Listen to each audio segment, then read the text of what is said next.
Hi everyone! Magandang araw ulit sa inyong lahat. And syempre, same dress pa rin yung ating suot kasi nga, ito ang third and last part ng storya ng buhay ni Jane at ni Prince. O, same lang kasi same day recording lang naman itong ating ginawa, okay? O, nagdi-disclaimer na ako dahil baka may mambash sa akin dyan. Hello naman po sa inyong lahat na lagi pa rin nakatutok dito sa ating programa at dito sa ating channel. Maraming salamat po sa inyong walang sawang pagsuporta. I love you all so much. At syempre, special shout out tayo dun sa mga nag-subscribe na sa atin at syempre nag-click na ng notification bell para lagi namang updated sa tuwing may bago tayong video na inilalabas. Hi kay Charles Martires, maraming salamat all the way from Lanao del Norte. Hi kay Reynalyn Santos, Julian Ramilo, Leonor de la Cruz, maraming salamat. VJ Gacos 7110, Liza Nana Diego, maraming thank you sa pakikinig mo. Remedios Barakil, listening all the way from Cebu City. Hi kay Mercedita Arabejo or Harabejo, maraming salamat. Kay Jezebel Comita, thank you so much. Trident Dipolog, hello sa mga taga Dipolog City, maraming salamat po. Hello rin kay Maricel Mina, hi kay Aksa Heliana, kay Gail Easy, Virgil Lopez, Riza Lopez, Melcy Capistrano, maraming salamat. Maylene Garrido, kay Margie Flores Chazi Chay, Rona Maist, maraming salamat. Grace Sarmiento, thank you so much. Aria Himagad, maraming salamat sa iyo. All the way from Pasig. Ayun, Jaira Dagami, hi sa iyo. Jack Palalios, maraming salamat po. At sa lahat ng mga nakikinig sa atin, thank you so much. Pasensya na kung hindi natin nababasa lahat ng mga pa-shoutout, pero susubukan natin na sa susunod nating upload ay pangalan nyo naman ang ating mababasa. Kaya eto na, wag na nating patagalin pa ang ating third and last part ng kwento ni Jane dito lamang sa Dear Mama Mia.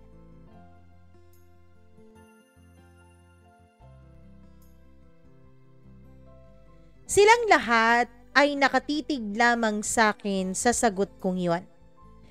Nakatitig lamang sila at natigilan nung sinabi kong hindi pa tayo sure sa kasal na yan. Bigla namang inabot ni Prince ang kamay ko at nagtanong kung meron raw ba kaming problema. Mama Mia, nag-aabang sila kung anong isasagot ko. So sabi ko, wag na lang muna naming pag-usapan yung mga bagay na hindi pa naman sigurado. Mas lalo tuloy na tahimik ang lahat. Mabuti na lang at kumatok yung kusinera namin at sabing handa na raw ang pagkain. Nung mga time na yon ay nasa office kasi kami ng daddy ko. It was not a weekend, so supposedly, Prince will go home. Yung setup kasi namin, Mama Mia, kapag weekdays ay si Prince nasa kanila. Pero pag hindi masyadong busy during weekdays, ako naman ang nasa kanila. On weekends, si Prince lagi ang nasa bahay nagsistay. And if walang pasok yung bata, ay sinasama niya. Kaso Mama Mia, hindi siya umuwi noon. Tumawag siya sa bata at ang sabi niya hindi pa siya makakauwi. Nagpaalam siya sa mama at papa ko kung pwede bang dun siya matulog sa bahay. Mama Mia, lagi na pong natutulog sa bahay namin si Prince mula nung naging kami, pero hindi po talaga siya kailanman nakakalimot na magpaalam o ipaalam sa mga magulang ko kapag dun siya matutulog, especially sa mama ko. Kaya gustong gusto talaga siya ng mama at daddy ko. One thing, Mama Mia, na hindi gusto ni Prince ay yung mga unsettled things. Kaya naman nagpaalam siya, Mama Mia, na dun matutulog tuwing weekday dahil alam ko na yata kung anong mangyayari. Inantay ko talaga siya inantay niya talaga akong matapos ang nighttime routine ko bago siya nakipag-usap. Ako naman ay in denial nung mga panahon na yon, kahit na may kinikim-kim na ako. Sinasabi kong wala kapag tinatanong ako. Kaso, ginamitan na naman niya ako ng kanyang magical na pinasarcastic na pagkakasabing really. Until siya na ang nagbukas ng topic. Nagulat ako at nagsorry siya, Mama Mia. Nung nagsorry siya, ay tumulo na nga ang mga luha sa mga mata ko. Honestly, hindi pa talaga ako nakaka-move on sa nangyari nung Christmas sa bahay nila. Tumahimik na lang ako dahil ayoko po ng confrontation at ayoko po ng gulo. Ilang beses din niyang sinubukang i-open yung topic, Mama Mia, pero ako lang ang laging umiiwas kasi hindi ko pa kayang balikan yung mga pangyayaring yon. When Prince said na sabihin ko na raw lahat ng nararamdaman ko o naramdaman ko nung gabing yon, especially tungkol sa tita at sa ex niya, ay para po akong naging bata na nagsusumbong sa kanya habang umiiyak. Parang nag-stress debriefing kami nung mga panahon na yon. Matapos kong umiyak ay parang lumuwag ang pakiramdam ko. Okay na, matulog na tayo, sabi ko kay Prince. What about me? Hindi pa ako okay, sabi niya. Naging malisyosa naman ako sa sinabi niyang yun at sinabi ko bukas na o sa susunod na dahil pagod ako. Hindi yan ang ibig kong sabihin, Jane. Napahiya tuloy ako, Mama Mia. I'm not okay dun sa sinabi mong hindi pa tayo sure sa kasal. San ba papunta to? Ano bang magagawa ko para maging sigurado ka na? Hindi ako nakasagot sa kanyang sinabi. Hindi talaga ako sanay sa mga direct to the point, Mama Mia. Please tell me, Jane, hindi ka pa ba sure sa akin? Malayo pa yun, wag muna nating pag-usapan, sabi ko. Malayo o malapit man, ako sigurado na ako kung saan tayo papunta. Napakalayo na ng mga plano ko para sa ating tatlo, pero ikaw pala may mga pagdududa pa. Hindi sa pinipressure kita pero nag-invest na ako under your name at sa anak ko. Alam ko, sinabi nila nung nag-overnight tayo, bakit binayaran mo yung part ko? So ano na lang ang silbi ko dun? Tanong ko. You run it. Dagdag mo sa savings mo, tapos alam kong mahilig ka sa beach, kaya double purpose yun. Mama Mia, nagtanong si Prince sa akin kung may nagawa ba siya para magduda ako sa intensyon niya. Actually, wala. Wala talaga. Ewan ko, siguro ako talagang may problema. Hindi ako sumagot, Mama Mia. Hindi na rin naman siya nagtanong. I initiated the deed para matapos na ang usapan, kaso lang for the first time in history ay tinanggihan niya ako. He said if wala akong masasagot sa tanong niya ay wala raw mangyayari sa aming dalawa. In his own words, sabi niya, I will starve you until may sagot ka na sa tanong ko. Kinabukasan ay maagang-maagang umalis si Prince kasi nga weekday pa nung mga panahon na yon at ang dami pa niyang kailangang asikasuhin sa kanila. So ako naman, umagang-umaga pa ay nag-one-on-one na kasama ang mama ko. May problema ba kayo ni Prince o ikaw ang problema? Diretsahang tanong ni Mama. Grabe talaga tong mama ko. Hindi pa nga ako nakaupo, yun na agad ang opening line niya. Pag hindi ka sumagot ng maayos, I will assume na si Prince ang may problema. Nagpanik ako nung mga panahon na yun, Mama Mia. Wala naman talagang kasalanan si Prince at isa pa, ayoko po na maging pangit ang paningin ng mga magulang ko sa kanya. Kaya sumagot ako. Ako ako yung may problema dahil hindi ako sigurado sa nararamdaman ko tungkol dyan sa kasal. Napaka-indecisive mo, Jane. Hindi ito laro-laro lang, ha? Bakit? San pa ba ito papunta? Tanong ni Mama. Ewan ko. Doon ay nagalit ang mama ko at naka-award na naman ako. Kung hindi daw ako sure, dapat tigilan ko na habang hindi pa masyadong marami ang nasasaktan. Iba raw ang sitwasyon namin dahil may batang involved. I already asked you before, Jane, countless time. I already told you the possible consequences. Pero anong sabi mo sa akin? Sabi mo, I know what I will get myself into. Ano na to ngayon? Si Prince alam kong sigurado na. Tapos ikaw yung hindi. Ikaw yung anak ko, Jane, kaya I'm always on your side. Kung anong desisyon mo, I will always support. Pero if something is wrong that is caused by you, alam mong hindi rin kita kukonsintihin. This is harsh, pero if hindi ka sure, iwasan mo na, makipaghiwalay ka na. Maawa ka sa bata, baka ma-attach pa masyado sa'yo. me, hindi naman ako makikipaghiwalay. Hindi lang talaga ako sure. Besides, ilang taon pa naman kami. Hindi pa nga kami nakakaabot ng 3 years. Years is not the point. Kahit dekada pa ang abutin ninyo kung hindi ka sure, hindi talaga. Oo, hindi pa nga kayo umaabot ng 3 years pero papunta na kayo doon. My point is, if you don't see yourself settling down with him, then cut it off. He is planning your future with them. If you don't see them in your future, you better stop it. Isipin mo ng mabuti. Make up your mind before he plans building your house together. Kasi feeling ko nagpaplano na yan si Prince. Did you know about the resort? Nagulat ako dahil alam pala niya. Pinaalam pala ni Prince sa kanila after nung nabayaran niya ang investment na yon. Seryoso siya sa'yo, Jane. Kaming dalawa ng daddy mo, ni hindi ka nga namin pinagkatiwalaan ng ganun kalaking amount, pero siya napakadali lang sa kanya. I told him na napakalaking pera nun, pero ang sagot niya ay may tiwala daw siya sa'yo. So make up your mind. If you don't see yourself marrying the man, cut it off. Mama Mia, ang sabi pa ng mama ko ay dadamayan niya raw ako sa heartbreak ko if ever man na makipaghiwalay ako kay Prince.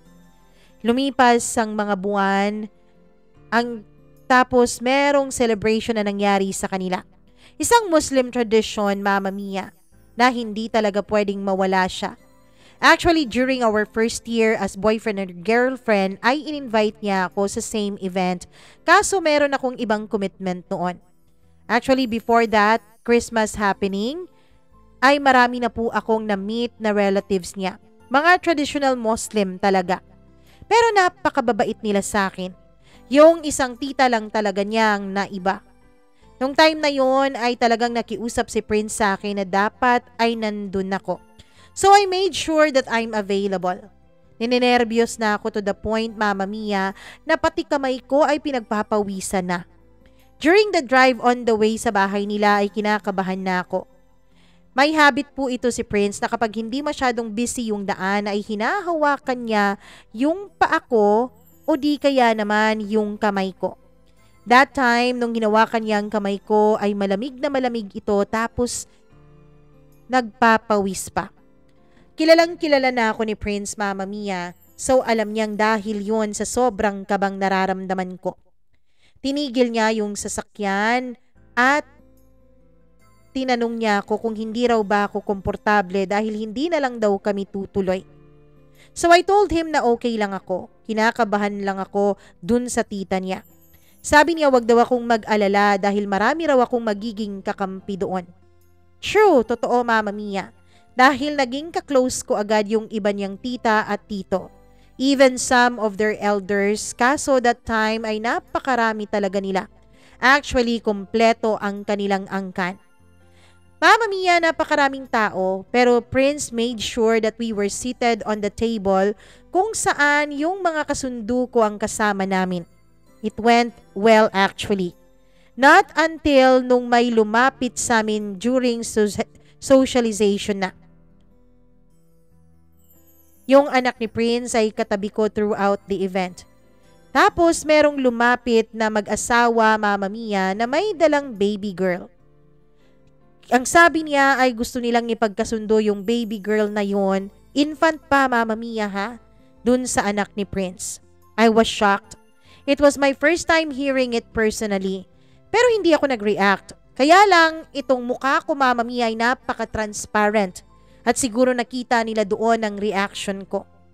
Yung mama ng baby ay medyo napansin ata ang mukha ko tapos sabi niya hindi na raw dapat ako magtaka dahil ganito ran daw talaga sa kanila at dun din daw nagsimula si Prince at yung ex niya. Ayun na naman.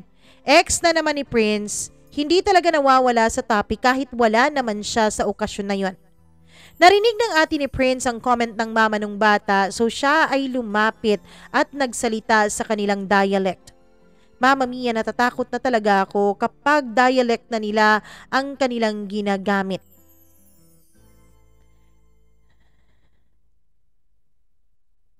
Biglang natahimik yung mama ng bata at nagsorry naman sa akin yung papa. Hindi ko alam kung bakit siya nagsusorry, Mama Mia. Ngumiti lamang ako at sinabi kong no worries sir in my most polite voice. Grabe ang dasal ko noon, Mama Mia, na sana matapos na yun dahil nga sa mga nangyayari. Pero si Lord nung mga panahon na yun ay parang hindi naman pinakikinggan ng dasal ko. Hanggang sa lumapit na nga rin si Tita Christmas.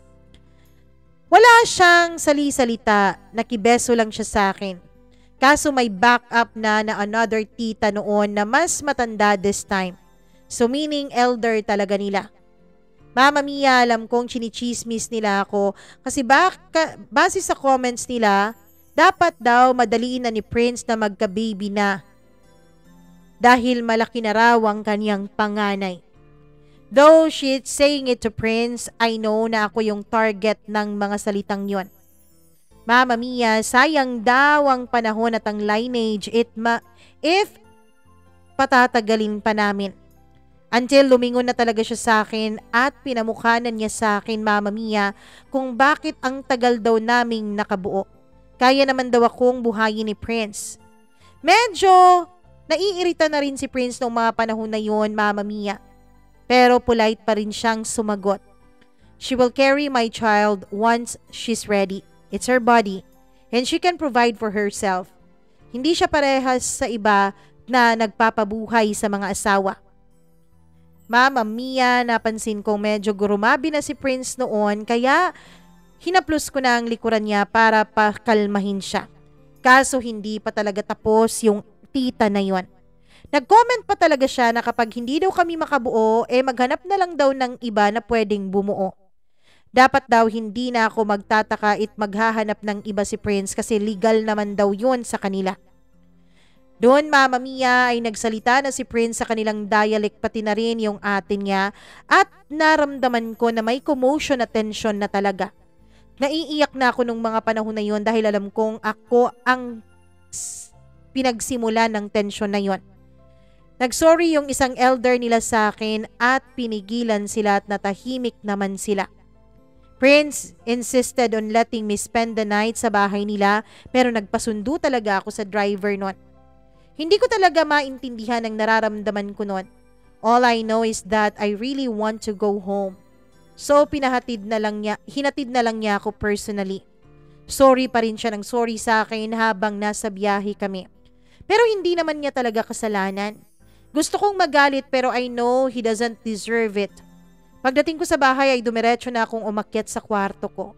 Nagpasalamat na lang ako at umalis noon ang mga magulang ko at wala akong kailangang i-explain sa kahit na sino. Mama Mia, alam niyo ba yung pakiramdam na gustong-gusto mong umiyak pero hindi ka makaiyak? Ganun po ako ka-frustrated that time. Nagantay si Prince na makapag-settle ako sa bed ko. Titig na titig lang siya sa akin habang hindi naman alam kung anong gagawin. Nagtulog-tulugan na lang ako, Mama Mia, para makauwi na siya kaso hindi siya umuwi. Nung magising ko ay nagulat ako dahil nandyan pa siya. Dahil sa mga nangyari ay nakalimutan ko, Mama Mia, na yung araw pala na yun ay yun pala ang araw na magta-travel kami dahil nga birthday travel yon ng daddy ko at dun namin isa-celebrate dun sa resort kung saan kami unang nagkita ni Prince. It was supposed to be a happy celebration. Excited ang lahat except sa akin. I noticed na napaka-uncomfortable ni Prince so I told him na okay lang ako. Kailangan ko lang ng tulog. Kaso Mama Mia, kung anong kaba ko dun sa event ay parang mas kinakabahan ako that time at hindi ko alam kung bakit. I joked na hindi niya kailangang mag-alala dahil hindi ko naman siya tatakasan. Hindi ako mauunang umuwi.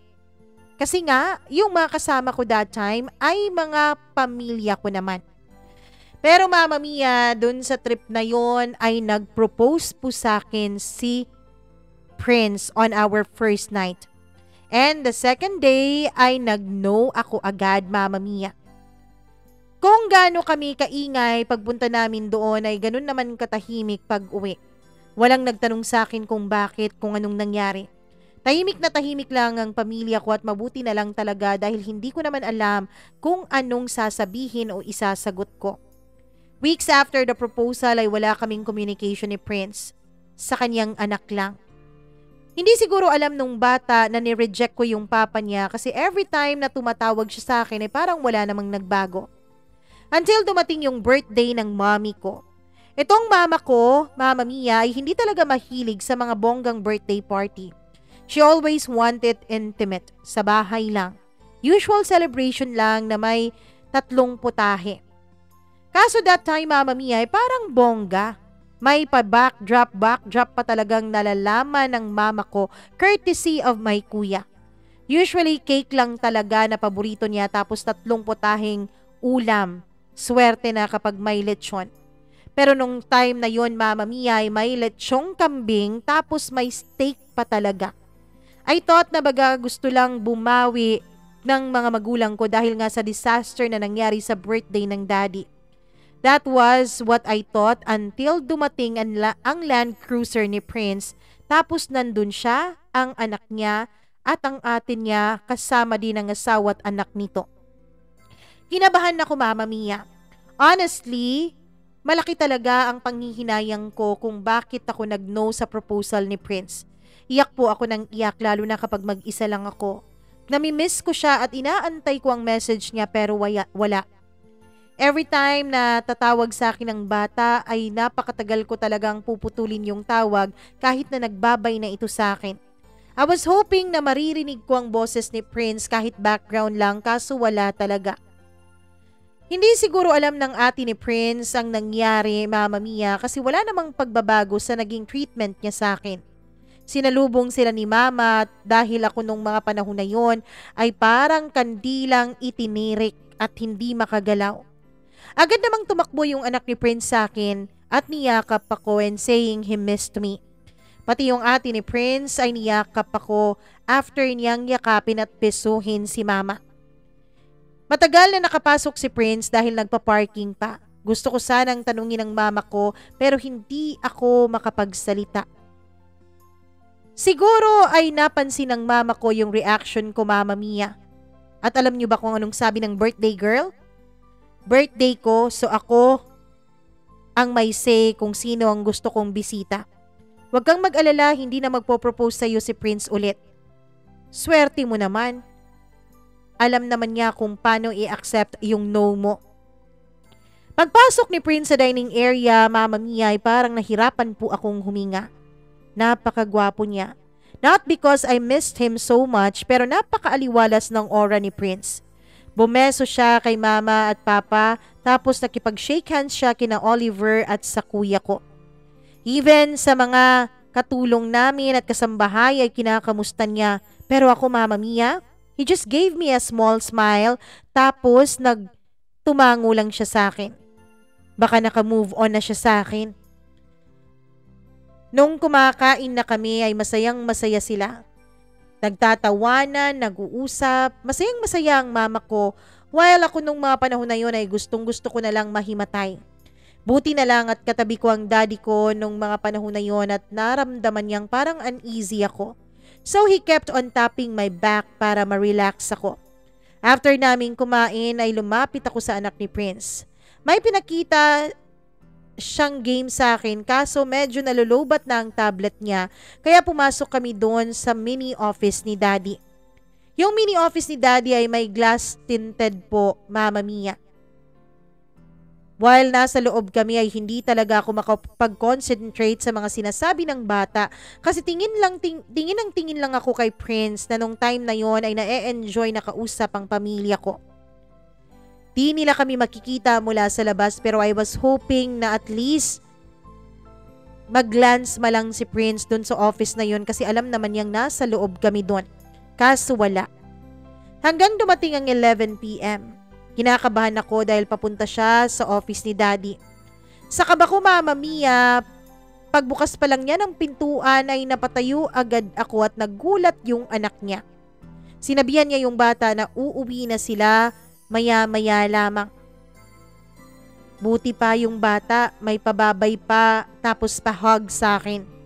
Siya, tumango lang siya, Mama Mia, na para bang magkakilala na lang kaming dalawa. I really wanted to confront my mother that time kaso nga birthday niya. Alam kong nasira ko ng birthday celebration ni Daddy kaya pinipigilan ko talagang magalit at baka masira ko rin ang birthday ng mami ko. Kahit nung umuwi na ang mga bisita ay hindi pa rin ako lumabas sa office. 2 a.m. na nung pumasok si Daddy at nagtanong kung bakit nandun pa raw ako. Wala naman akong naisagot kundi umiyak ako bigla. Nagtanong siya sa akin kung bakit bigla na lang akong umiiyak pero hindi ako makasagot at wala akong maisagot, Mama Mia. You will not address your problem if you yourself cannot even pinpoint what's the problem. Tinatanong ka kung anong problema, hindi ka naman sumasagot. Hindi ka namin madamayan ng maayos kasi kahit kami hindi namin alam kung anong problema mo. I told him na nagalit ako kay Mama dahil parang wala itong pakiramdam. Sabi niya hindi niya raw masisisi ang mama ko kasi napalapit na raw talaga ito sa side ni Prince. At isa pa, tinanong naman daw ako ng mama ko kung si Prince ba ang problema pero sabi ko raw ako. Be certain with your decisions, Jane. Hindi sa lahat ng panahon mag-a-adjust ang lahat para sa'yo. Hindi yan ang mundo, anak. Natigil ako sa pag-iyak dahil biglang pumasok yung birthday girl.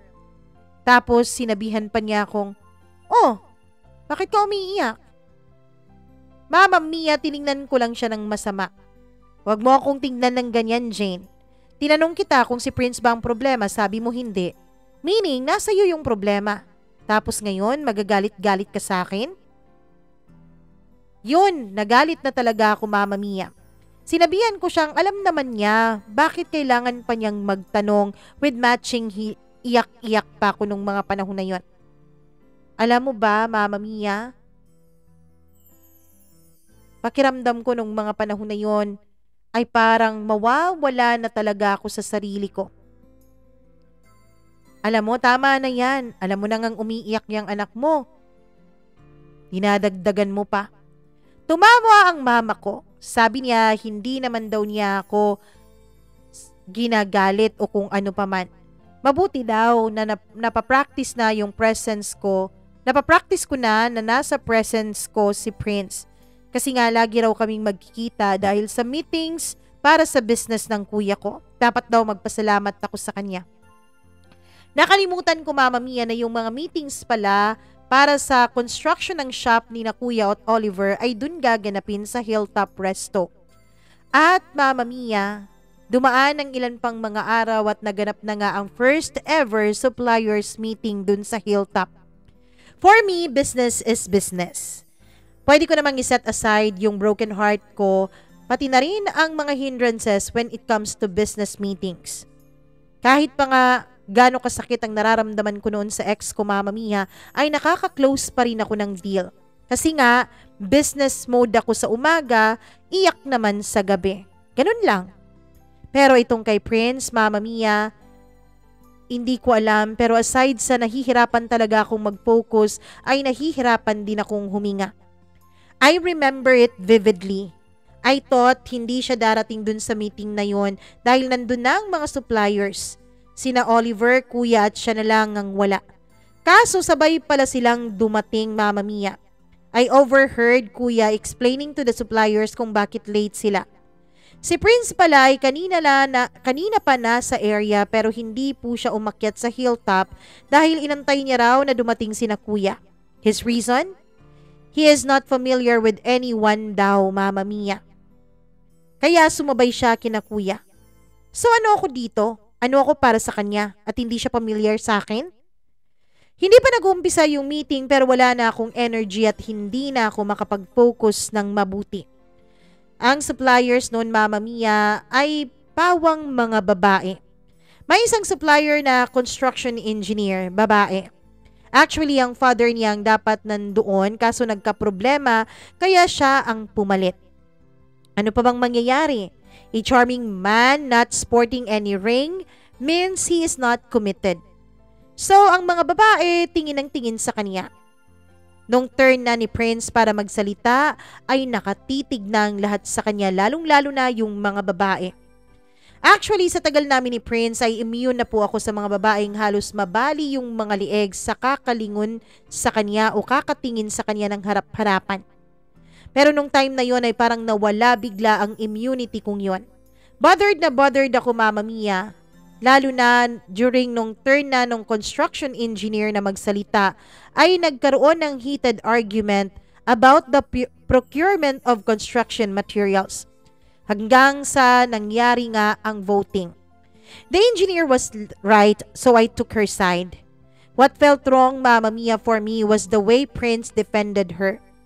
Usual na talaga yung kaganapan na ganun, Mama Mia, na may mga nangyayari pong mga hindi pagkakaintindihan sa mga meeting. If the majority already agreed on something, dapat iset aside na yung tension. Everyone must shake hands. During the handshaking, nilapitan ni engineer si Prince, Mama Mia, at nag-thank you ito for defending her. No big deal, engineer. Tama ka naman eh. We can play lax on materials and apply trial and error. Yun kasi talaga ang trabaho ko, architect. I have to make sure about the quality of materials. Sabi nung babae. Yes, engineer. In our field, there is no room for uncertainty. Or else everything will collapse. He even said nga maybe, Mama Mia, they can work together in the future. In his own words, I need certain and decisive people around me. He knows na narinig ko yung mga salitang yon kasi nga, Mama Mia, pakiramdam ko ay pinarinig niya talaga sa akin ng sadya yon. Upon hearing his words, I immediately went out of the room kasi sobrang sikip na talaga ng dibdib ko. Hindi na ako sumali sa kanila nung kumakain sila. Akala ko nga ay umuwi na sila, Mama Mia, dahil umuwi na yung ibang mga suppliers. Closing time na nung lumabas ako sa office at dediretso na sana ako ng uwi. Kaso nalugmok ako, Mama Mia, dahil sa sobrang busy ko ay nakalimutan kong wala pala akong masasakyan pag uwi. Kaya sumabay na lang ako pababa dun sa mga staff ko na stay out, Mama Mia, at dun na lang ako sa baba mag-aantay ng taxi. Pagbaba kasi ng hilltop ay main road na agad kaya sigurado akong may madadaan doong taxi. Akala ko ay tapos na ang kalbaryo ko nung araw na yon. I was very drained in all aspect. All I want to do is to go home and cry. Kaso habang nag-aantay ako ng taxi ay lumapit sa akin yung isang supplier na lalaki. Nag-dinner pala sila dun sa may barbecue station, Mama Mia. In-invite daw pala sila ni Prince at pauwi na raw sila. Ako naman ay tumango-tango at ngumingiti-ngiti lamang at nagdarasal na sana may taxi nang dumating dahil sure akong nandun pa rin si Prince. Nung biglang may tumigil na taxi, lalapit na sana ako at sasakay kaso nung buksan ko ang pintuan ang sabi ng driver ay contacted Grab pala siya. Then lumapit yung si engineer. Hi ma'am, uuwi ka na? Pauwi na ako eh. Gusto mong sumabay? Nalaman ko na opposite pala yung direction namin kaya humindi ako. She was so pleasant at hindi naman pwedeng pagmamalditahan ko siya, Mama Mia. So I politely declined kasi saying other way po ako.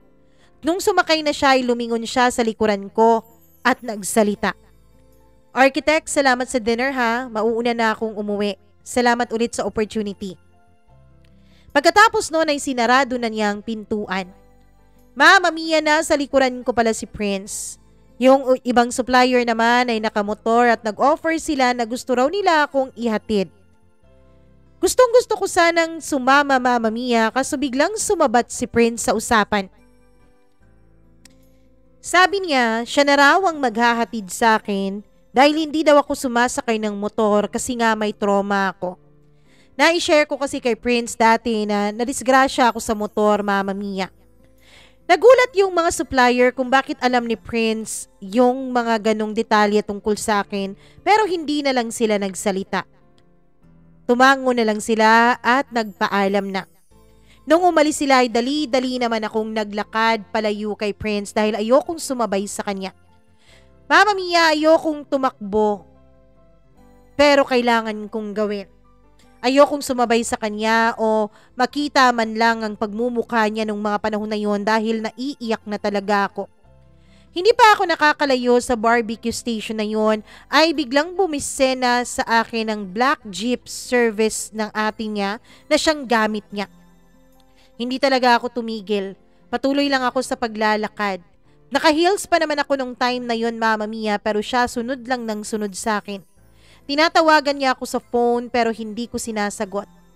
Tapos Mama Mia, parang nananadya pa talaga yung panahon. Kung kailan wala akong masisilungan, dun pa talaga bumuhos yung ulan. At sa pagbuhos ng ulan ay hindi ko na napigilan na bumuhos rin ang luha sa aking mga mata sa sobrang frustration at pagod na nararamdaman ko. Lumalakas yung busena niya, Mama Mia, pero hindi talaga ako tumigil. Until na tumigil yung sasakyan niya tapos lumabas siya at hinila niya ako papasok habang nagsasalita. Nabasa ko tuloy yung front seat ng kanyang sasakyan dahil basang-basa ako. Nung pumasok siya sa driver's seat, Mama Mia, ay salita pa rin siya ng salita at alam kong galit siya. Nanahimik lang siguro siya, Mama Mia, nung naramdaman at nakita niyang nagpapahid na ako ng mga luha ko habang hindi ko na talaga napigilang humikbi. Para akong bata nung time na yon, iniyak ko talaga lahat-lahat, Mama Mia. At maririnig sa buong sasakyan yung iyak ko. Hindi siya nagsasalita. Bumubuntong hininga lang siya, Mama Mia, and then tinawagan niya ang mama ko at pinaalam niyang magkasama kaming dalawa at ihahatid niya ako. Noong sinabi ng mama ko na gusto niya akong kausapin, ay sinabi ni Prince na hindi raw ako makakapagsalita dahil iyak ako ng iyak. Diyan na lang po ako mag-e-explain pagdating namin, sabi ni Prince sa mama ko. Pagdating namin sa bahay, Mama Mia, ay magang-maga ng mga mata ko at shock na shock pa ang pamilya ko dahil basang-basa din ako. Dumiretso ako sa kwarto ko. Paglabas ko galing CR ay nag-aabang na ang mama ko sa akin. Akala ko talaga ay papagalitan niya ako pero niyakap niya ako. Yun ay hindi na naman ako nakapagpigil at umiyak na naman ako, Mama Mia. Nagantay lang siguro ang mama kong matapos ako sa aking pag-iyak bago siya nagsalita. She said na nag-aantay raw si Prince sa akin sa baba at gusto niya raw akong makausap. Umiling-iling ako, Mama Mia. Agad namang tumango ang mama ko at lumabas. Nakikinig lamang at nakikiramdam lamang ako sa paligid. 2 a.m. Mama Mia, nung marinig kong umalis na ang sinasakyan ni Prince. Ilang sandali pa ay kumatok si na mama. Complete casting talaga sila nung time na yon. Nandun si Daddy, si Mama, si Kuya at si Oliver. Mama Mia, ako naman noon ay nakasimangot lamang at hindi nagsasalita. Sa moment na ganon, Mama Mia, hindi ko alam kung anong mangyayari. Pero nung walang nagsalita, alam kong si Daddy talaga ang magsisermon noon. Ano? Gusto ko nang matulog, pagod ako, sabi ko. Nagantay sa iyo si Prince dahil gusto kanyang makausap. He told us what happened. Anak kita, pero ikaw ang dapat mag-explain. After nung proposal, lagi kaming nagre-reach out sa iyo para naman marinig namin yung side mo kung bakit ka nag-no sa kanya. Nagulat kami kung bakit nangyari yon, pero lagi kang umiiwas. So we let you be. Mahaba ang naging sermon noon ng daddy ko, Mama Mia. Pero yung point niya, sabi niya I should talk. Kung hindi daw ako magsasalita sa side ko, they would cut any ties with Prince para raw hindi na ako masaktan every time na nakikita ko siya. B. Klaruhin mo nga. Klaruhin mo. Klaruhin mo na hindi ka magsisisi sa mga magiging desisyon mo. Make up your mind. Deserve ng tao ng explanation. Kung ayaw mo talaga, magsalita ka. Tell us para matulungan ka namin kung paano mag-move on. Pero dapat walang panghihinayang sa huli. Hindi yung ganito na hindi ka nagsasalita pero halata namang affected ka, sabi ni Kuya. Sinabihan pala sila ni Prince, Mama Mia, na may meeting daw ako para sa resort development nung ininvesan niya. Mama told me na kahit interesado raw ako o hindi ay kailangan ko raw pumunta doon. If ayaw ko na raw, I should decline politely. Decide once and for all. Hindi yung ganito na laging nag-aantay sa'yo si Prince sa explanation mo. You are my daughter. Proud na proud kami sa'yo. Napakaganda mo at you are a great catch yourself. Swerte kung sino man ang mapapangasawa mo. On the other hand, we can't deny na marami rin talagang nag-aabang kay Prince. Once he wants to be single again, alam kong marami ang magkakandara pa sa kanya. You are not perfect, Jane, and he is not too. Darating ang panahon na mapapagod din siya sa paghihintay. Kung ayaw mo talaga, wala siyang magagawa.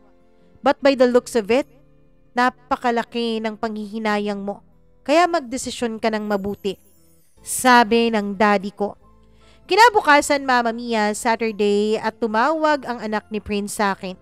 Ganun talaga ang routine namin even before nangyari yung proposal, Mama Mia. Kapag hindi siya nakakasama sa papa niya to spend the weekend sa bahay, ay tatawag siya at nangangamusta o di kaya naman ay may ipapaturo sa akin. Nandun pala ang mga cousins niya sa kanila. Then I heard Prince in the background asking if it was me. Para akong teenager nung mga panahon na yon na hindi nakapagsalita. How are you? Nilalagnat ka ba? Are you okay? Dahil sa sobrang kaba ay nakalimutan ko, Mama Mia, na sa phone pala kami nag-uusap at hindi sa video call.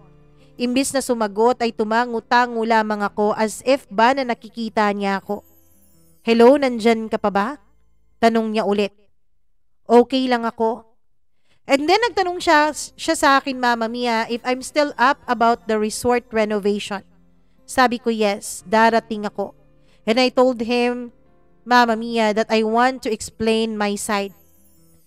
Sabi niya, bakit raw kailangan in 3 days pa, pwede naman ngayon. Hindi ako nakapagsalita.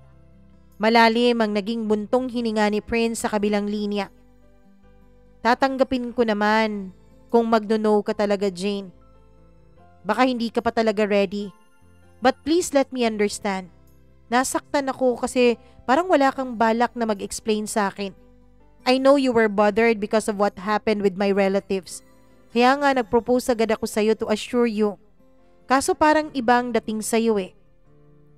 Mama Mia, 1 taon na palang nasa kanya yung singsing. Nag-aantay lang pala siya ng saktong timing. Gusto niya raw, Mama Mia, sana na pumunta sa amin para makipag-usap pero tumanggi ako. I was so guilty that time because he kept on begging na gusto niyang puntahan ako. But I declined. Hindi pa ako ready. I want to know and consult something with my mama first before doing anything. I'm sure about Prince actually, Mama Mia. On the course of our relationship, I have long accepted the fact about the religious stand on practicing yung marami pong mga asawa. Not because I will be okay with him having another wife, but because I trust him of not having another wife. I am so confident about it. Too confident, Mama Mia, that I even encourage him to practice his belief again and renew his faith. He even asked me if gusto ko raw bang mag-convert siya into Catholic, and I said nasa sa kanya yun. Pero hindi naman talaga kailangan. Ganun ko nire-respeto yung relihiyon niya at ganun ko siya pinagkakatiwalaan bilang lalaki. Pero yung incident niya with Auntie Christmas, yun talaga ang nagkapagpabother sa akin. Tapos yung incident pa kasama yung iba niyang relatives. Doon ako nasaktan sa mga possibilities, Mama Mia. Possibilities of his relatives persuading him to marry another if the situation needs it. Iba pala talaga kapag pinamumukha na sa'yo ang isang sitwasyon. Makaka-overthink ka talaga. Actually, sobra pa sa pag-overthink. I trust him, but some people around him, no. So nagtanong ako sa mama ko if ever there is any ground about being sued kapag asawa siya ulit sa religion nila. Like if nag-asawa siya ulit, Mama Mia, pwede ko ba siyang kasuhan diretso? Sabi ni Mama, sa religion nila ay hindi raw talaga makakasuhan if it is within the bounds of Sharia. But one can voluntarily sign a legal agreement like surrendering himself that if ever he marries another one, he can be sued. Mahal ko si Prince. Wala akong pagdududa doon. Pero mahal ko rin at binavalue ko rin ang sarili ko. I've been through an ugly heartbreak, Mama Mia, dun sa ex ko. Ayoko nang bumalik dun sa panahon kung saan nasasaktan ako at wala akong magagawa at nagsi-self-pity lamang. And with Prince, if ever we will not push through, I doubt if I can move on. Or if makaka-move on man ako, alam kong matatagalan. As much as I love him, I also want to protect myself. I mean, if worst comes to worst,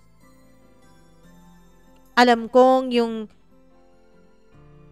pagsusuko sa kanya ay hindi makakatulong sa sakit na mararamdaman ko if ever, pero at least man lang may way ako to redeem something. So before the resort meeting, Mama Mia, ay pinuntahan ko si Prince sa bahay nila nung gabi bago ang meeting kinabukasan. Nagulat siya nung tumawag ako at sinabi kong nandyan na ako in 5 minutes. Wala yung bata nung mga panahon na yun dahil nauna na sa resort kasama ang kapatid niya. A day early pa, Mama Mia, sakto naman na walang pasok noon kaya isinama ito ng kanyang kapatid. It was very awkward, dun kami sa table malapit sa kanilang koi pond.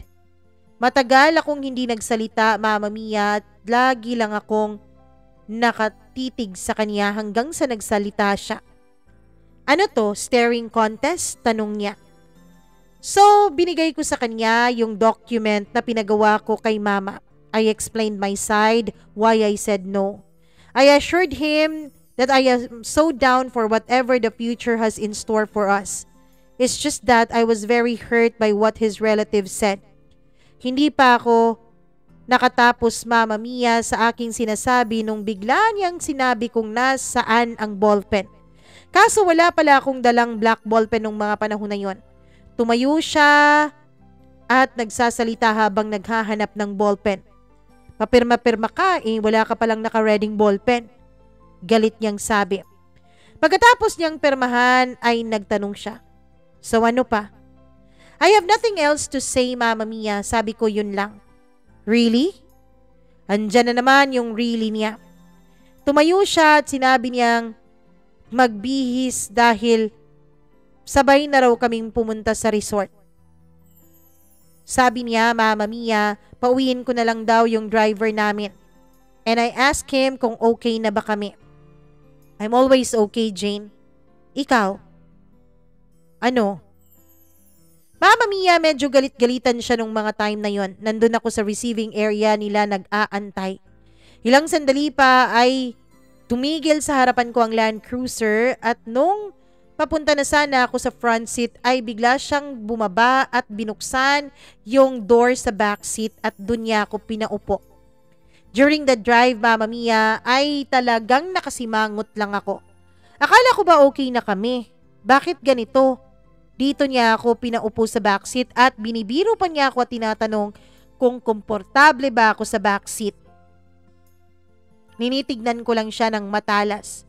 Lalo pa akong nairita, Mama Mia, nung pagbaba namin ay nakita ko doon ang kanyang ex kasama ang ibang mga kaibigang babae nito. Agad kaming sinalubong ng isa niyang kaibigan. While nag-uusap si Prince at yung iba pang kaibigan ay nagtanong ako dun sa lawyer na kaibigan ni Prince kung anong ginagawa ng ex ni Prince dito. May photoshoot daw pala dun sa may unahan ng resort. Sa galit ko, Mama Mia, ay nakapagsalita ako na, bakit nandito siya? Ano bang imomodel niya dito? Yung mga buhangin? Tawa ng tawa naman ang kaibigan ni Prince, Mama Mia, while si Prince ay talagang magkasalubong ang mga kilay niya dahil hindi din niya alam kung bakit nandun yung ex niya. May hinire pong food caterer nung mga panahon na yon at Korean buffet po yun. Nung dumating na sila, Mama Mia, para mag-set up, what I did was very, very petty, alam ko. Sorry talaga sa ginawa ko. Siyempre dahil Korean buffet yun ay may sanggipsal. It was pork and beef strips. What I did, Mama Mia, is kinuha ko lahat ng packs of beef strips at tinapon ko yon. Kasi sure ako, Mama Mia, kahit hindi gusto ni Prince ang presensya ng ex niya, alam kong mabait pa rin siya at aayain niya itong kumain. True enough, inaya nga ni Prince yung ex niya at ang mga kaibigan nito na kumain. At dahil nga underdeveloped pa yung place na yon, Mama Mia, we all have to eat together on a long table. Magkatabi kami ni Prince at yung mga barkada niya at sa harapan naman namin yung ex niya at yung mga barkada ng ex niya. Habang nagpe-prepare para sa sangyupsal ay laging nagko-comment yung ex niya na bakit ang baho-baho raw. Mama Mia, tinanong din ng ex niya kung bakit daw nandun ako. Ang sabi ni Prince ay ako naman daw ang may share sa resort na yon at hindi siya. I was about to answer kaso nag-grill na po yung pork at nagre-reklamo na siya na sobrang baho raw. Wala raw bang beef. Ako naman ay lihim akong natatawa nung mga panahon na yon. While ako ay tumayo, Mama Mia, tapos kumuha ng pagkain ko, ay kinain ko ang pork strips sa harap mismo ng ex niya, feeling like it was the most delicious meal ever that I ever had. Mama Mia, yung catering naman ay talagang nababaliw na sa kaka-explain at sabi meron daw talaga silang pine-prepare o prepare na beef. Please do not bash me. Ginawa ko lang talaga yon dahil gusto kong mawala yung ex niya. At nagtip naman ako ng malaki dun sa caterer at sila ang kinukuha namin kapag meron kaming meeting. Nung umuwi na ang ex at friends nila na hindi nakakain at nung nakatayo na ang lahat, Mama Mia, ay nilapitan ako ni Prince at tinanong kung anong ginawa ko. And so, yun lang ang sagot ko. After the meeting ay umuwi na kami. Akala ko ay hahatid na ako ni Prince, Mama Mia, pero bigla siyang tumawag kina Mama at sabi niya hindi daw ako makakauwi. I was hesitant dahil alam kong hindi niya nagustuhan ang ginawa ko. Sakto talaga, Mama Mia, ang akala ko kasi nga sinumbatan niya ako. That was very petty. I understand you, pero wag mo nang ulitin yon, sabi niya. Nagalit ako nung mga panahon na yun dahil pakiramdam ko ay parang kinampihan pa niya yung ex niya. Nasa kitchen na kami nila that time, Mama Mia, buti na lang at walang ibang tao. For the first time, I raised my voice at him. Pero siya as usual, kalmado pa rin, Mama Mia. Pero bigla siyang umiyak. Akala ko ba okay na tayo? Bakit dun ka pa talaga kumakampi sa ex mo? Sabi ko. Don't shout please. Hindi tayo magkakaintindihan kung sisigaw ka. Sabi niya hindi niya raw kinakampihan yung ex niya, pero mali raw talaga yung ginawa ko. Hindi daw ako ganon, Mama Mia. Hindi daw ako mababaw, kaya sana wag daw akong maging ganon kababaw dahil lang sa ex niya. I told him na if okay kami, bakit parang galit pa rin siya sa akin. Doon na siya naging emotional at umiyak, and I will never ever forget his words. He wants to let me know that he is still hurt because I said no and I walked out on him without any explanations. He already told me before that he will always listen and he will always understand me. I just have to tell him the truth, pero binaliwala ko raw yun. The rejection hurt him, but me being quiet about it hurt him more. When he told me daw na ako at ang anak niya ang priority niya, he means it that no one comes first or second among us. Mama Mia, Prince asked me for the last time to clear everything. Kung meron pa raw ba akong gustong sabihin. And then ako ay natahimik ng ilang saglit bago ko sinabing, will you marry me? Excuse me, do you have a ring? Tanong niya. Bigla naman siyang natawa, Mama Mia. Akala ko talaga ay magno-no siya. I was able to wear my engagement ring that night, Mama Mia, pero binigay niya yun sa akin in the most indecent way. Habang magkahinang ang katawan namin sa isa't isa, ay bigla niyang pinasok sa daliri ko yung singsing. Tumakbo ang mga panahon, Mama Mia. Ready na si Prince sa kasal namin. Our first ceremonial union was actually just 3 days after the first time I wore my engagement ring. Oo, nakakatawa no? It was an intimate Muslim wedding in their ancestral house. Hindi siya actually intimate dahil napakarami namang tao at present doon ang lahat ng side ni Prince, pati na rin ang mga magulang ko. When we told my parents about it, Daddy was skeptical kasi ang bilis-bilis daw ng mga pangyayari. Wala raw time for preparation, but Prince said that he had it already and his clan will come Mama Mia in the shortest notice of time. Nagulat ako dahil excited ang mama ko. Napaka-prepared niya para sa okasyon na yon. I want to let it pass kasi baka natuwa lang talaga siya until Daddy secretly told me something. Kaya pala, prepared ang mama ko dahil umamin pala si Prince Mama Mia tungkol sa behavior ng kanyang tita Christmas at yung another tita niya. Yung mama ko, in my daddy's own words, kahit ganyan-yan kamaldita yung mama mo pagdating sa'yo, ayaw na ayaw niyang tinatrato ka ng hindi maganda. So just make sure na hindi magkita yung mama mo at yung mga tita ni Prince. Baka mawalan sila ng malay kapag nakita nila ang mama mo. We had 3 weddings actually, Mama Mia. Sorry Rapunzel, pero mas mahaba ang buhok ko sa'yo. Meron akong 4 na nag-rings. 1 engagement ring at 3 wedding rings. The second wedding was a civil union on the last quarter of 2019 after my first trimester. Yun po ang matatawag na intimate wedding talaga. Sakto naman, Mama Mia, natapos na ang resort that time.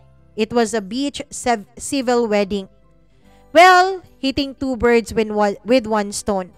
Ang wedding po ang naging promotional shoot sa resort, Mama Mia. Businesswoman kaya ako. Hindi pwedeng hindi tayo kikita. Our church wedding was just noong 2022, Mama Mia. More than a year after I gave birth to our chunky baby girl. I won't share our wedding vows dahil gusto ko pong i-gatekeep yon. But what I would like to share is a part of my mama's speech na nagpaiyak halos sa lahat, Mama Mia. Umikse na talaga ang mama ko nung mga panahon na yon. When my Jane was still in her first grade, she was asked to write about the default question, what do you want to be when you grow up? Wala siyang sinagot. Hindi niya nilagay doon na gusto niyang maging lawyer o gusto niyang maging politicians like her biological father. Alam niyo ba kung anong sinagot ng maldita kong anak? Mama Mia, may tinawag ang mama ko at binigay sa kanya ang isang lumang-lumang crumpled paper na nandoon ang penmanship ko. Hindi ba? Hindi niyo mabasa? Well, ako na lang ang magbabasa para sa inyong lahat. Ang sinulat ng anak ko dito, I want my future child to have an ate or kuya. Pagkatapos ay pinasa niya yun sa teacher niya without any explanation. Nung sinundo namin siya that day, sinabihan kami ng teacher niya about doon. Later that night, inexplain ko sa kanya na yung mga question na ganun, dapat yung answer niya ay about sa work. So I let her write it all over again. Pero pareho pa rin ang sinulat niya. Parang pinapagalitan at pinagsasabihan ko na siya noon pero umiiyak lang siya saying, basta ma, gusto ko merong kuya o di kaya'y ate ang baby ko. Her papa heard our little argument so he pacified Jane and tinanong niya kung bakit ganon ang sagot ng anak ko. Umiyak lang si Jane habang ini-explain niya na nagsiselos pala siya sa kanyang mga playmates na may mga nakakatandang kapatid. Dahil sabi niya meron lang daw siya ay mga old staff from my office o di kaya ay mga old politicians na kasama ng papa niya sa trabaho. Nung naikasal ako sa pangalawa kong asawa, masayang-masaya si Jane nung malaman niyang merong 15-year-old son ang daddy niya. At agad-agad niya itong tinawag na kuya sa unang araw pa lang ng pagkakakilala nilang dalawa. Looking back at it now, I realized na pinagkaloob sa kanya ng langit ang kanyang dasal sa dalawang pagkakataon. Unang pagkakataon nung makilala niya ang stepbrother niya. At pangalawang pagkakataon, ngayon, ang anak niya ay may kuya. I was so emotional that time, Mama Mia, na kailangan pa talagang i-retouch ang makeup ko dahil may mga photoshoot pa kaming gagawin. I guess, Mama Mia, yun na po ang maisishare ko tungkol sa love story naming dalawa ni Prince. To everyone who's listening and who's watching my story now, religion will never be a hindrance if nirerespeto lang natin ang beliefs at tradisyon ng isa't isa. A single father or mother should not be judged just because he failed or she failed to keep his or her family intact. I hope na hindi lang kayo ibibless ng Panginoon ng pagmamahal na deserve ninyo. But I also pray that God will give you the courage to love yourself enough para ma-realize nyong worth it din kayo sa ganong klaseng pagmamahal. Because no matter what, kahit gaano pa siya kakatch o kahit gaano kalaking isda pa yan, always remember, ikaw din ay gawa ng Panginoon, kaya ikaw din ay great catch yourself too. Maraming salamat po ulit, Mama Mia. Naway, hindi ko po nasayang ang inyong oras sa pagbabasa nitong aking kwento at hindi po nasayang ang oras ng inyong mga tagapakinig sa pakikinig. Maraming salamat, Jane.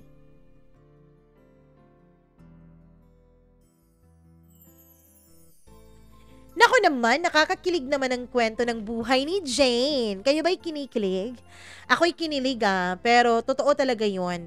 Iba't iba ang mga pagsubok pagdating sa pagmamahalan. Yung iba sinusubok ng ganun, strict ang parents, yung iba mga traditions, yung iba trabaho, yung iba mga iba't ibang circumstances.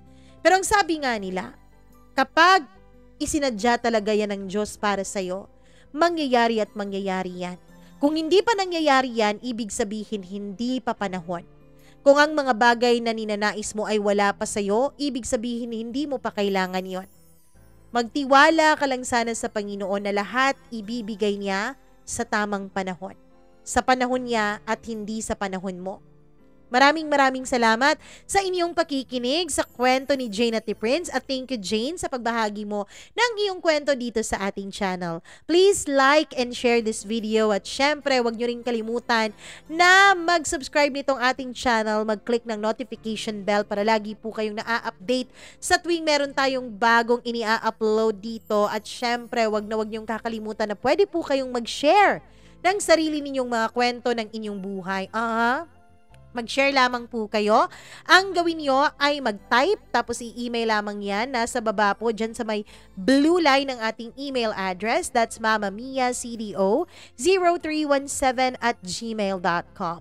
Please po, paki-like and follow na rin sa ating ibang mga social media accounts, TikTok, Threads, Instagram, and Facebook. Wala pa na talaga akong Twitter. Facebook. Mama Mia CDO or Mama Mia Cagayan de Oro. Thank you so much for all your support and love. Ako pong muli si Mama Mia. Magandang araw po sa inyong lahat.